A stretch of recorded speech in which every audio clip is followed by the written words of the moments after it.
এই ৫৪ বছর পরে এবং বিশেষ করে ২৪-এর গণঅভ্যুত্থান উত্তর বাংলাদেশে যে উচ্ছ্বাস নিয়ে বিজয় দিবস পালন করতে চেয়েছিলাম, কিন্তু আমরা ক্ষোভের সাথে লক্ষ্য করছি স্বাধীনতা বিরোধী শক্তির আস্ফলনের মধ্যেই আমাদেরকে এই বিজয় উৎসব পালন করতে হচ্ছে। তবে এই জাতীয় স্মৃতিসৌধে দাঁড়িয়ে আমরা দেখতে পাচ্ছি বাংলাদেশের মানুষ তারা প্রকৃতপক্ষে বিজয় উল্লাস করার জন্য প্রস্তুত হয়ে আছে। স্বাধীনতা বিরোধী শক্তি আমাদেরকে কোনোভাবেই পিছু হটতে দেবে না, তারা পিছু হটাতে পারবে না। কারণ সম্প্রতিকালে আপনারা দেখেছেন ঢাকা বিশ্ববিদ্যালয় সহ বিভিন্ন জায়গায় আমাদের তরুণ প্রজন্ম এই ৭১-এর ঘাতকদের বিরুদ্ধে রুখে দাঁড়িয়েছে। সুতরাং এইবারের ২৫-এর বিজয় দিবসে আমাদের অন্যতম অঙ্গীকার হবে এই ঘাতকদের রুখে দাঁড়ানো। একই সাথে ৫৪ বছরের বাংলাদেশে আমরা মুক্তিযুদ্ধ যখন ঘোষণা করেছিলাম এই গণপ্রজাতন্ত্রী বাংলাদেশ, তখন আপনারা সবাই জানেন ওই ঘোষণাপত্রে বলা হয়েছিল আমরা সাম্যের সমাজ চাই, মানবিক মর্যাদার সমাজ চাই। নায়াসিনামাইড ও স্যালিসাইলিক সমৃদ্ধ লিলি ফেস ওয়াশ যা ফেসের ডেড স্কিন সেল দূর করে দেয় দ্বিগুণ ফাস্টার ব্রাইটেনিং।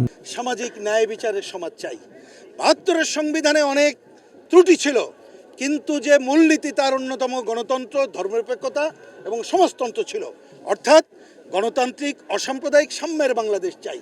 ৫৪ বছরে ক্ষমতাসীনরা এটা করতে পারে নাই। সুতরাং আমাদেরকে নতুন করেই এই আবার মুক্তিযুদ্ধের পুনর্চেতনায় জাগ্রত হয়ে এই পথে যেতে হবে। সেই পথে যাওয়ার জন্যে একটা অন্যতম পথ হলে ২৪-এর গণঅভ্যুত্থান উত্তর বাংলাদেশে আমাদের একটা অবাধ, সুষ্ঠু, গ্রহণযোগ্য নির্বাচনের পথে হাঁটা। আমরা লক্ষ্য করছি এই নির্বাচনকে বাধাগ্রস্ত করার জন্যে নানা মহল নানা অপতৎপরতা চালাচ্ছে।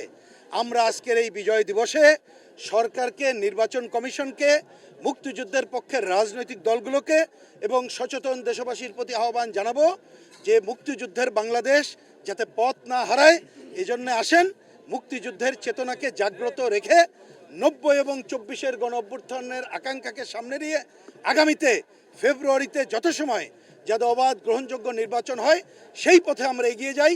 এর মধ্য দিয়ে আমরা ৭১-এর ঘাতক মুক্তিযুদ্ধ বিরোধী শক্তিকে যেমন রুখে দাঁড়াতে পারবো, একই সাথে গণতান্ত্রিক, অসাম্প্রদায়িক, শোষণমুক্ত বাংলাদেশ প্রতিষ্ঠার পথেও এগিয়ে যেতে পারবো। এটাই হবে এবারের আমাদের বিজয় দিবসের অন্যতম অঙ্গীকার।